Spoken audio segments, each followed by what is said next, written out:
Танымал журналист жайлы жедел мәлімдеме. Сәлеметсіздер ме қымбат көрермен, біздің арнамызға қош келдіңіз. Әлемде және Қазақстанда болып жатқан жаңалықтар ең біріншілерден болып біліңіз келсе, арнамызға жазылып лайк басыңыз. Осы сәт қайтып келмейді. Ләйла Сұлтанқызы өмір қысқа екенін айтып, әсерлі жазба жарлады. Белгілі журналист тележүргізуші Ләйла Сұлтанқызы өзгенің пікірін ойлап жүруге өмірдің тым қысқа екенін еске салатын пост жарлады. Осы сәт қайта келмейді. Уақытыңды бос уайымға құртпа. Эксклюзив десем, негізі осындай дүниелерді салуға ыңғайсызданамын.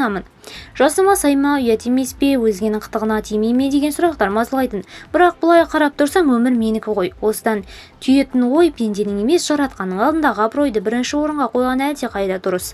Сіз жүргеніңізбен аяқ баспағандар сізді бәрібір түсінбейді. Өзімде өзгені албаты санамайтын, сондықтан қысқасы, қып-қысқа ғұмырымыз мәнді мағыналы болса болды емес пе, дейді Ләйла Сұлтанқызы. Оның бұл сөздері көпшілікті ойландырмай қоймады.